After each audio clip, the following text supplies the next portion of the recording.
कैसे जीता फिनलैंड ने विश्व का सबसे पहला पिज़्ज़ा। साल था 2009। जगह थी अमेरिका के ओक्लाहोमा स्टेट का सैलिसो, जिसमें एक किम नाम की करीबन 13 साल की लड़की रहती थी। किम की माँ एक प्राथमिक शिक्षिका थी। किम पढ़ाई में आगे भी थी और पीछे भी। पीछे इसलिए क्योंकि गणित में किम की 6वीं कक्षा का रिजल्ट सी ग्रेड के आसपास था। आगे इसलिए क्योंकि किम को 7वीं कक्षा में ही एसएटी देने का स्पेशल इनविटेशन मिला था।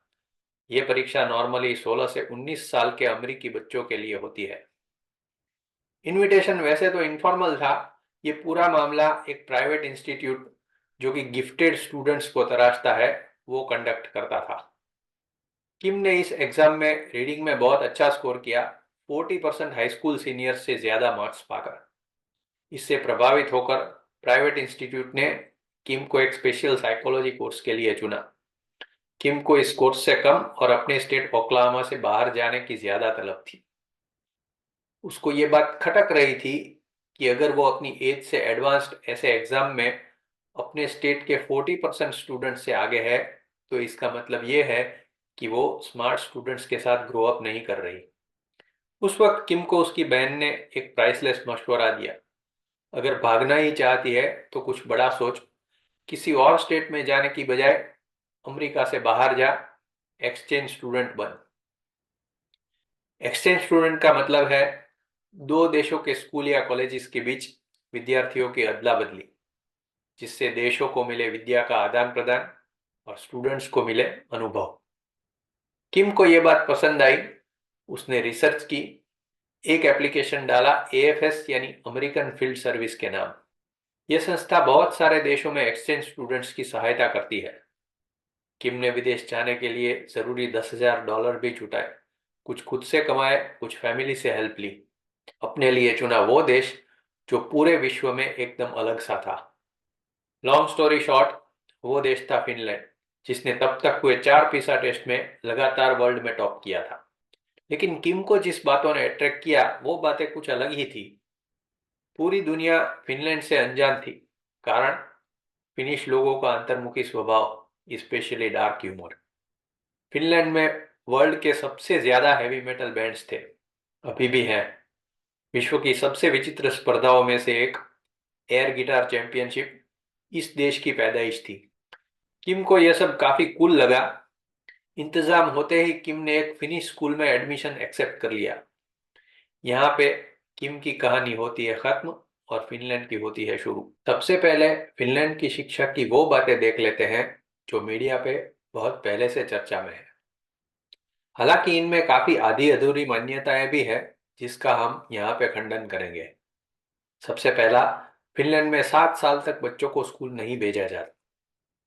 ये बात सही है कि शिक्षा 7 साल से पहले शुरू नहीं की जाती, लेकिन इससे पहले प्री स्कूल्स होते हैं ताकि वर्किंग पेरेंट्स अपने बच्चों को खेलने के लिए भेज सके। प्री स्कूल में ध्यान सिर्फ और सिर्फ खेलकूद या एक्टिविटीज में दिया जाता है, जैसे कि कहानियां, पेंटिंग्स वगैरह वगैरह। 7 साल से पहले राइटिंग बिल्कुल नहीं सिखाई जाती। फिनलैंड के pre school teachers early childhood education में डिग्रीधारी होते हैं। फिनलैंड के स्कूलों में परीक्षा नहीं होती, ये बात सच नहीं है। ज्यादातर स्कूलों में हर एक साल में कम से कम 2 टेस्ट होते हैं। सब्जेक्ट टेस्ट अलग, जो करिकुलम के प्रोग्रेस के साथ होते हैं। हाँ, अगर टीचर या स्कूल चाहे तो परीक्षा को ऑप्शनल बना सकते हैं, या तो उसका फॉर्मेट भी बदल सकते हैं। टीचर और स्कूल मैनेजमेंट को इन मामलों में इतनी ऑटोनॉमी होती है जिसकी हम कल्पना भी नहीं कर सकते। सबसे बड़ी बात, फिनलैंड में होमवर्क नहीं दिया जाता, ये बात भी सच नहीं है। वंस अगेन, फिनलैंड में हर स्कूल और टीचर इन मामलों में काफी स्वतंत्र है। अगर कोई स्कूल या टीचर अपने स्टूडेंट्स को होमवर्क देना नहीं चाहता, तो ये सिर्फ और सिर्फ उसके ऊपर निर्भर करता है। हाँ, पिसा के ओवरऑल स्टेट्स के मुताबिक फिनलैंड विश्व के सबसे कम होमवर्क वाले देशों में आता है, और क्लासरूम टीचिंग के टाइम में भी। उस हद तक कि फिनलैंड के 15 साल के स्टूडेंट ने पिसा के दूसरे कंट्रीज के बच्चों की कंपैरिजन में 3 साल कम पढ़ाई की होती है। पूरे 3 साल। यानी कि दुनिया के हर 10वीं पास बच्चे की पढ़ाई को समय की इकाई से नापा जाए तो फिनलैंड के स्टूडेंट ने सिर्फ 7वीं तक पढ़ाई की होती है और फिर भी पीसा में सबसे आगे। सुन के याद आता है वो अगली रात के रट्टे वाला रैंकर। वैसे ये थोड़ा कॉम्प्लेक्स टॉपिक है, कभी और टाइम उसकी चर्चा करेंगे। वैसे फिनलैंड के एजुकेशन का कमाल एक माउंट एवरेस्ट सा है। उस तक पहुंचने की जर्नी में संघर्ष तो है ही, लेकिन समझ उससे भी ज्यादा है। चलिए बेस कैंप से शुरुआत करते हैं। शिक्षा में पिछले 2 दशक से आगे होने के बावजूद फिनलैंड विश्व में इतना न्यूज़वर्दी नहीं है। क्यों? इसके 2 कारण हैं। अंतर्मुखी प्रजा और फिनिश भाषा में ज्यादातर व्यवहार। यहाँ की बहुत सारी हायर एजुकेशन भी फिनिश भाषा में होती है। जब जब हम हमारी चुनौतियों की बातें करते हैं, तब एक बात हमेशा आती है। हम पर करीब 1000 साल तक विदेशी आक्रमण और नियंत्रण रहा। पश्चिमी देशों की बात सोचे तो जनरल सा ख्याल ये है कि उन्होंने पूरी दुनिया पे राज किया, एशिया, अफ्रीका और दक्षिण अमेरिका के कई देशों को गुलाम बना के खुद समृद्ध हुए। अब फिनलैंड की बात सुनिए। करीब सन 1150 से फिनलैंड स्वीडन की एक कॉलोनी था। 1809 में स्वीडन ने एक ट्रीटी के तहत फिनलैंड को जार के शासन वाले इंपीरियल रशिया को सौंप दिया। एक शतक बाद 1917 में जब पहली वर्ल्ड वॉर हुई, तब फिनलैंड में राष्ट्रवाद चरम सीमा पे पहुंच गया। उसने नए नए कम्युनिस्ट रशिया से लड़कर अपनी आज़ादी छीन ली। इन शॉर्ट, फिनलैंड करीब 800 साल तक स्वतंत्र नहीं था। उसके बाद दूसरे वर्ल्ड वॉर में ना चाहते हुए भी फिनलैंड को हिस्सा लेना पड़ा और काफी नुकसान भी झेलना पड़ा। बर्फीले जंगलों में ट्रेंड फिनिश मिलिट्री ने रशिया को नुकसान तो काफी पहुंचाया, लेकिन वॉर के बाद हुई पीस ट्रीटी में फिनलैंड को अपना 12% जमीनी हिस्सा रशिया को दे देना पड़ा। वॉर के बाद हेलसिंकी के नजदीक सोवियत मिलिट्री बेस बना। सोवियत सपोर्ट वाली कम्युनिस्ट पार्टी को फिनलैंड में इलेक्शन लड़ने का लीगल अधिकार भी मिला। उसके बाद फिनलैंड ने हमेशा सोवियत यूनियन और उसके बाद रशिया से शांतिपूर्ण व्यवहार के साथ एक सलामत दूरी बनाए रखी। यह व्यवहार चला 2022 तक, जब रशिया के यूक्रेन आक्रमण के साथ सारे अंतर्राष्ट्रीय समीकरण बदल गए। उसके बाद बना फिनलैंड नेटो का मेंबर। यह हिस्ट्री 2 कारण से जरूरी थी। पहला, स्कैंडिनेविया में होने के बावजूद फिनलैंड दूसरे नॉर्डिक देशों से अलग है। आप स्वीडिश एम्पायर के बारे में पढ़ सकते हैं, जिसमें अफ्रीका का घाना था, पुराने अमेरिका और तमिलनाडु का कुछ हिस्सा भी शामिल था। आप डेनिश कॉलोनीज के बारे में सुनेंगे, जिसमें वेस्ट इंडीज, ग्रीनलैंड और हमारा निकोबार आइलैंड भी शामिल है। आइसलैंड और नॉर्वे के वाइकिंग्स की जीत की कहानियां भी सुनेंगे। फिनलैंड ने कभी दूसरे मुल्कों पे अपना हक नहीं जताया, बल्कि गुलामी की कड़वाहट को करीब 800 साल तक पिया है। दूसरी बात, अपने पड़ोसी नॉर्डिक देशों की तरह फिनलैंड एक अग्रिम समाजवादी देश है। उसके मूल में आर्थिक और सामाजिक समानता का ख्याल बहुत दृढ़ है, जो ये कहता है कि अच्छी और एक समान शिक्षा ही सही विकास की जड़ी बूटी है। ये सोच साम्यवाद यानी कम्युनिज्म और पूंजीवाद यानी कैपिटलिज्म के बीच खड़ी सोशल डेमोक्रेसी से मेल खाती है, जो कि यूके और अमेरिका के अमर्याद पूंजीवाद से काफी अलग है। कैसे बनी फिनलैंड की एजुकेशन सिस्टम? दूसरे वर्ल्ड वॉर के ठीक बाद फिनलैंड की करीब 60% जनता गांवों में रहती थी। कंपलसरी स्कूलिंग सिर्फ 6 साल होती थी। उसके बाद 2 रास्ते थे। पहला, अगर कोई 2-3 साल की सिविक स्कूल को चुने तो वो वोकेशनल स्कूल जा सकता था, जो कि कारपेंटरी, मेटल वर्क जैसे व्यवसायों के लिए ट्रेनिंग देती थी। दूसरा, अगर कोई 5 साल की ग्रामर स्कूल को चुने तो वो हाई स्कूल करके बाद में यूनिवर्सिटी में दाखिला ले सकता था, जिससे एडवांस करियर के बहुत सारे रास्ते खुल सकते थे। ज्यादातर ग्रामर स्कूल्स प्राइवेटली चलाए जाते थे और उनके लिए एडमिशन की लंबी लंबी लाइनें भी लगती थी। इस टूटी फूटी व्यवस्था के कारण बहुत सारे उद्योगों और व्यवसायों को प्रतिभाशाली लोग नहीं मिल पाते थे। जो कम दिखती थी वो प्रॉब्लम ये भी थी, ग्रामर स्कूल्स और सिविक स्कूल्स के बीच की बढ़ती आर्थिक खाई, जो कि पीढ़ियों के चलते सिर्फ बड़ी होने वाली थी। उस वक्त फिनलैंड की गवर्नमेंट ने जो चीज सोची, मुझे शक है कि लाखों करोड़ों की फीस वाली एमबीए की स्कूलों में भी पढ़ाई जाती होगी। वो चीज थी एसेट आइडेंटिफिकेशन, यानी अपनी सही ताकत को पहचानना। गवर्नमेंट ने सोचा, हम पहले से ही जंगलों में पली बड़ी प्रजा है। अगर हमें इंडस्ट्रियल युग में सर्वाइव और ग्रो होना है तो हमारे पास सिर्फ दो चीजें हैं, लकड़ी और लोग। लकड़ी वनों पर निर्भर है, लेकिन अगर लोग सही हो तो बहुत कुछ हो सकता है। यहाँ तक कि वनों को भी हरा भरा रखा जा सकता है। और लोगों को डेवलप करने का सिर्फ एक ही रास्ता है, एजुकेशन का सुधार।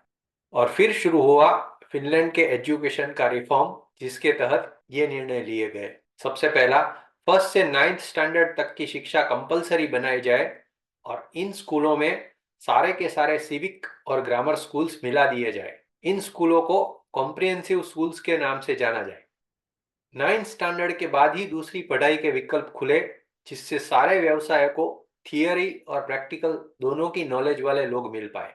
दूसरी बात, कॉम्प्रिहेंसिव स्कूल्स म्यूनिसिपैलिटी द्वारा मैनेज हो, जिसका मतलब ये कि पूरे फिनलैंड में 9वीं कक्षा तक की शिक्षा गवर्नमेंट स्पॉन्सर्ड यानी कि फ्री में हो।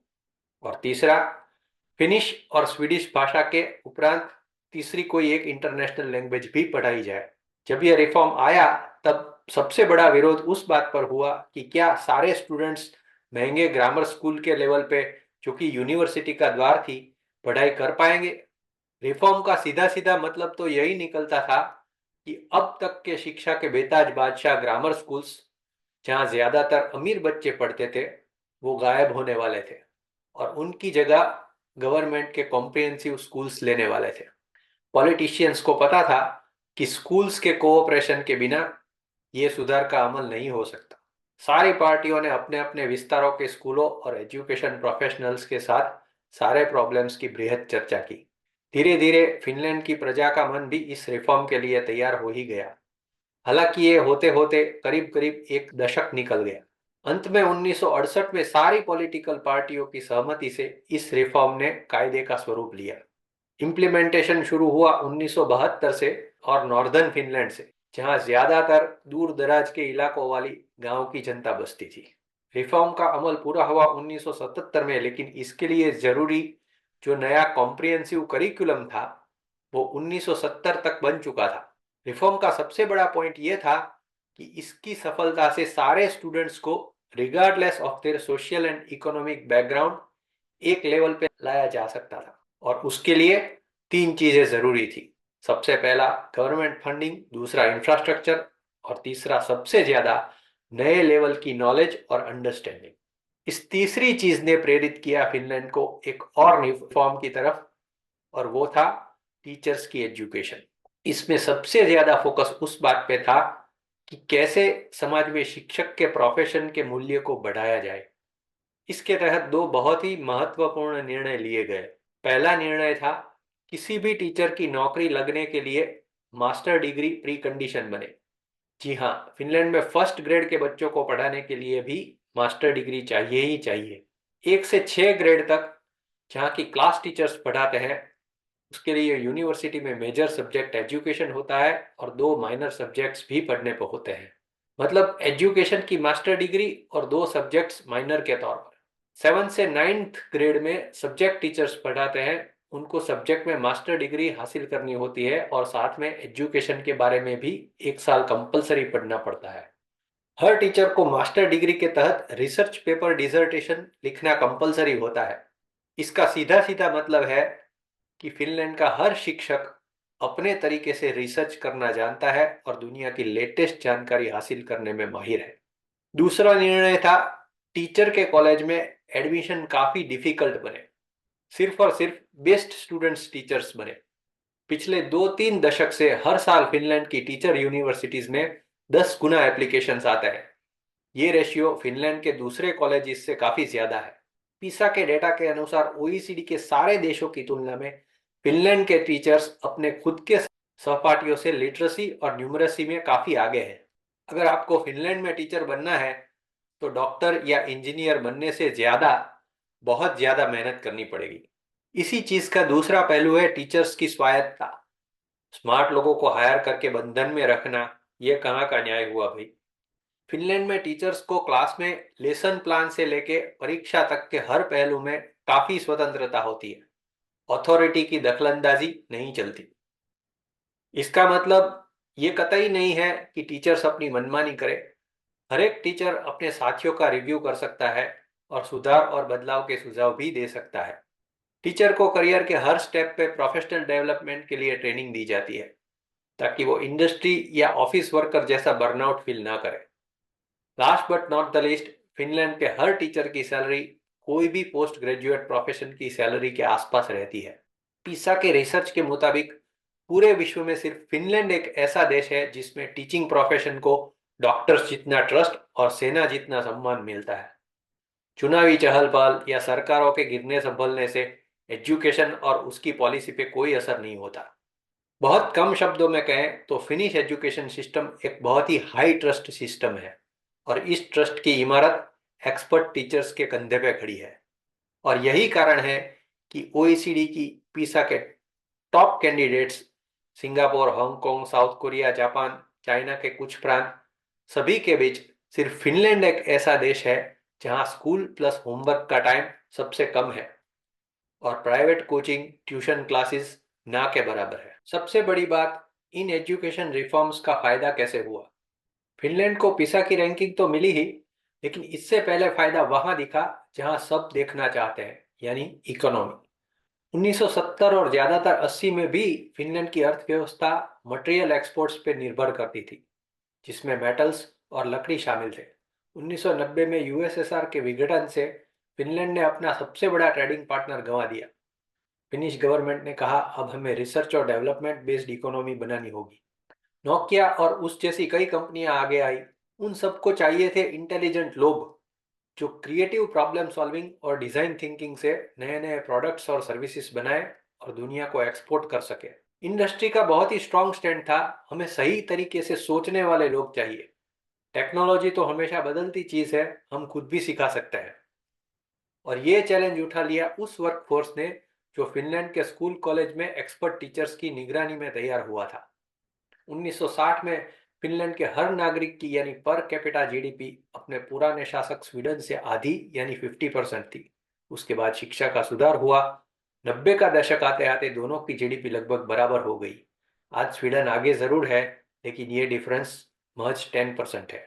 2001 आते आते ग्लोबल कॉम्पिटिटिवनेस इंडेक्स में फिनलैंड यूरोप और अमेरिका को पछाड़ के पूरे विश्व में नंबर 1 हो गया।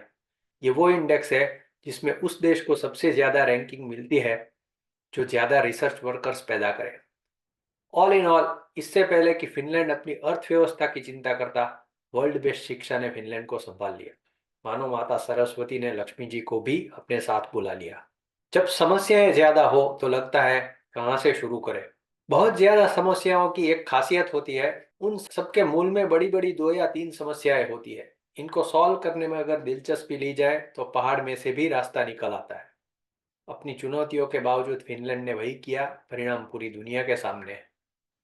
अगर इस पूरी चर्चा में सीखने वाली कोई चीजें हैं तो वो 3 है। बड़े बड़े सुधार करने के लिए ज्यादा वक्त लगता है, इसके लिए सिस्टम्स थिंकिंग चाहिए।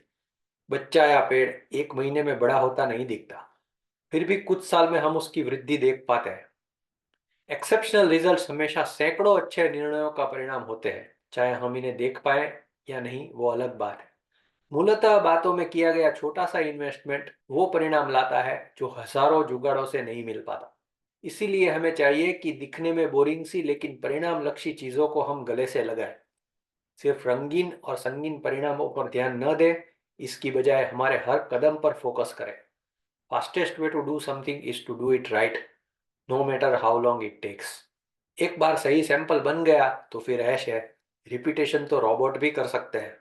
लास्ट, जरूरी ये नहीं कि हम हमेशा ही सबसे आगे रहे, जरूरी ये है कि हम जहाँ खड़े हैं उसकी हमें पहचान हो और आगे जाने की दिशा हमें मालूम हो। फिनलैंड की हाई ट्रस्ट एजुकेशन सिस्टम हमें बताती है कि कंपटीशन में आगे निकलना अच्छी बात है, लेकिन तभी जब हम अपने साथियों का विश्वास हमारे साथ रखें। दूसरों के मापदंड पे खरे उतरने के लिए उन्हें खोना अच्छा सौदा नहीं होता। फिनलैंड में 6-8 महीनों तक सूरज दिखाई नहीं देता। डिप्रेशन का सामना करने की बजाय पिछले 7 साल से फिनलैंड दुनिया का सबसे हैप्पीएस्ट कंट्री है।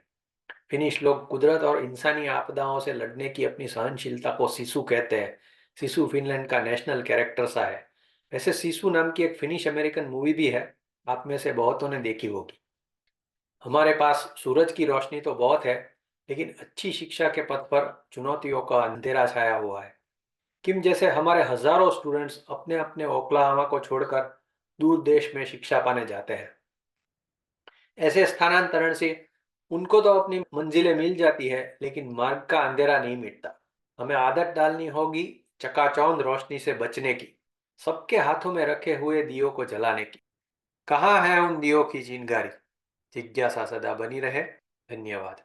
If you want to get regular videos about education, please like, share, and subscribe to IndicLearn.